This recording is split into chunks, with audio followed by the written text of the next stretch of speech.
Supreme court ने electoral bond को असंवैधानिक करार देते हुए इसे रद्द कर दिया है। तो आइए इस वीडियो में हम समझते हैं कि इलेक्टोरल बॉन्ड है क्या और यह कैसे काम करता है और इसमें दिक्कत क्या थी जिसके वजह से सुप्रीम कोर्ट ने इसे बैन किया है। सबसे पहले समझते हैं कि इलेक्टोरल बॉन्ड होते क्या हैं और यह कैसे काम करते हैं। भारत सरकार ने इलेक्टोरल बॉन्ड योजना की घोषणा 2017 में की थी। इस योजना को सरकार ने 29 जनवरी 2018 को कानूनन तौर पे लागू कर दिया था। इलेक्टोरल बॉन्ड को आसान भाषा में अगर समझे तो ऐसा मान के चलिए, अगर आपने कभी डीडी बनवाया होगा, इसका जो प्रोसेस फॉलो होता है, जैसे कि हमें डीडी जब भी बनवाना होता है तो पहले जाके बैंक में, सारे बैंक वाले तो नहीं बनाते हैं, कोई कोई बैंक में बनता है, वहाँ पे जाके हमको बताना होता है कि हमें कितने का डीडी बनवाना है। मीन्स कि आपको जितने रुपए का डिमांड ड्राफ्ट बनवाना होता है उसको बताना पड़ता है, उतना आप कैश में देते हैं।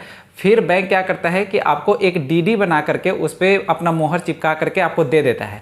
अब इससे क्या होता है कि आप इस डीडी का इस्तेमाल कहीं भी कर सकते हैं। जैसे कि अगर आप स्टूडेंट हैं तो आप अगर अपने कॉलेज में डीडी जमा कराए होंगे तो होता क्या है कि जब आप डीडी को जमा करा देते हैं तो वहाँ से वो सीधा का सीधा जितना पैसे का वो डीडी रहता है उतना पैसा उस कॉलेज को मिल जाता है। उसी प्रकार से सरकार ने एक इलेक्टोरल बॉन्ड का कंसेप्ट लाया जिसके थ्रू आप किसी भी राजनीतिक पार्टी को चंदा दे सकते हैं। उसी प्रकार से सरकार भी एक इलेक्टोरल बॉन्ड का कंसेप्ट लेकर आती है। तो आपके मन में सवाल आ रहा होगा कि अगर हम चंदा देना ही है तो सीधा पैसा भी दे सकते हैं, इसमें इलेक्टोरल बॉन्ड लाने की क्या जरूरत है। लेकिन आपको बता दें कि चंदा देने में डायरेक्ट जब आप पैसा किसी को चंदा दे रहे हैं, किसी भी पॉलिटिकल पार्टी को, तो उसमें दिक्कत है। अब मान के चलिए कि आप किसी पार्टी को चंदा देते हैं और डायरेक्ट देते हैं कि उसको पता है, मतलब लोगों को पता है कि इस व्यक्ति ने फलाने पार्टी को इतना चंदा दिया है। इससे क्या होगा कि सामने वाली जो पार्टी होगी उसको पता रहेगा कि आपका झुकाव किसके तरफ है। इससे क्या होता है कि सभी पार्टियों को पता रहेगा कि इस व्यक्ति का झुकाव किस पार्टी के तरफ है।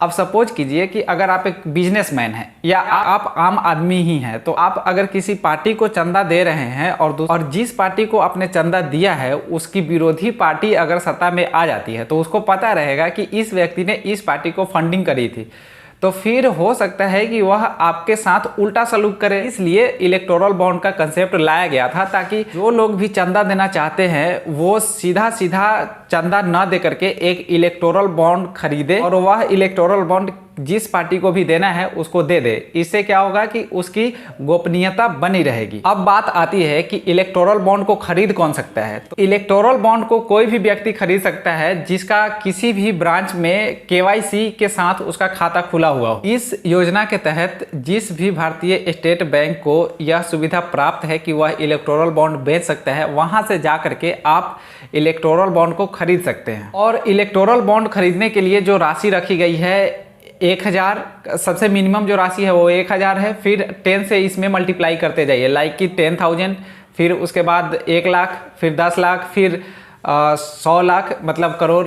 और इस तरह से आप इलेक्टोरल बॉन्ड खरीद करके किसी भी पार्टी को जा करके दे सकते हैं। और इस इलेक्टोरल बॉन्ड की खास बात यह है कि ये 15 दिनों के लिए वैलिड रहता है। कि मतलब अगर आपने इलेक्टोरल बॉन्ड खरीदा है और किसी पार्टी को आपने दिया है तो वो पार्टी इस इलेक्टोरल बॉन्ड को उस 15 दिन के अंदर ही जाके उसको किसी भी स्टेट बैंक से वो उसको कैश उसका लेना पड़ता है। अगर यह बॉन्ड 15 दिनों के भीतर किसी भी बैंक में जमा करके उसका पैसा लिया नहीं जाता है तो ये पीएम केयर्स फंड में इसका पैसा चला जाता है। अब आगे बात आती है कि इलेक्टोरल बॉन्ड को कौन कौन सी पार्टियां ले सकती हैं और इलेक्टोरल बॉन्ड लेने के लिए पार्टियों के पास क्या क्या होना जरूरी है। तो सबसे पहले आपको बता दें कि भारत में कोई भी पार्टी को इलेक्टोरल बॉन्ड दिया जा सकता है बशर्ते कि उस पार्टी ने पिछले इलेक्शन में, जब भी उसको इलेक्टोरल बॉन्ड लेना है, उसके पिछले इलेक्शन में उसको 1% कम से कम वोट मिला हुआ होना चाहिए जनता का, वही पार्टी इलेक्टोरल बॉन्ड को ले सकती है। इस योजना के तहत इलेक्टोरल बॉन्ड या चुनावी बॉन्ड को जनवरी, अप्रैल, जुलाई और अक्टूबर के महीनों में 10 दिनों के लिए खरीदने के लिए उपलब्ध कराया जाता है। इसी महीने में 10 दिनों के लिए आप जा करके इलेक्टोरल बॉन्ड को खरीद सकते हैं। इसमें थोड़ा फ्लेक्सिबिलिटी भी दिया गया है। इलेक्टोरल बॉन्ड को लोकसभा चुनाव के मद्देनजर रखते हुए सरकार इसे 30 दिनों के लिए अधिसूचित कर सकती है। मतलब किसी भी महीने में अगर लोकसभा का चुनाव होता है तो तत्कालीन सरकार इस इलेक्टोरल बॉन्ड को 30 दिनों के लिए लागू कर सकती है। 2017 में केंद्र सरकार ने इलेक्टोरल बॉन्ड को फाइनेंस बिल के जरिए संसद में पेश किया था। संसद से पास होने के बाद 29 जनवरी 2018 को इस बॉन्ड को कानूनी रूप से लागू कर दिया गया था। अभी जो हाल में सुप्रीम कोर्ट का फैसला आया था, उसमें सुप्रीम कोर्ट ने कहा था कि एसबीआई को ये बताना पड़ेगा कि उसके पास से कितने इलेक्टोरल बॉन्ड खरीदे गए और किस किस ने खरीदे, इसके आंकड़े उसको सार्वजनिक करने पड़ेंगे। तो इलेक्टोरल बॉन्ड का यही फायदा था कि सेक्रेटली कोई भी व्यक्ति किसी को चंदा दे सकता था, जिसे सुप्रीम कोर्ट ने अब निरस्त कर दिया है। और सुप्रीम कोर्ट ने सिर्फ इतना ही नहीं कहा, उसने ये भी कहा कि 31 मार्च तक जितने भी डेटा हैं इलेक्टोरल बॉन्ड से रिलेटेड एसबीआई को साझा करना होगा सुप्रीम कोर्ट के साथ, और 13 अप्रैल तक एसबीआई को सारे डेटा पोर्टल पे भी डालना होगा। बाकी आप इसके बारे में क्या सोचते हैं वीडियो के कमेंट बॉक्स में ज़रूर बताइएगा। मिलेंगे अगली वीडियो में। जय हिंद।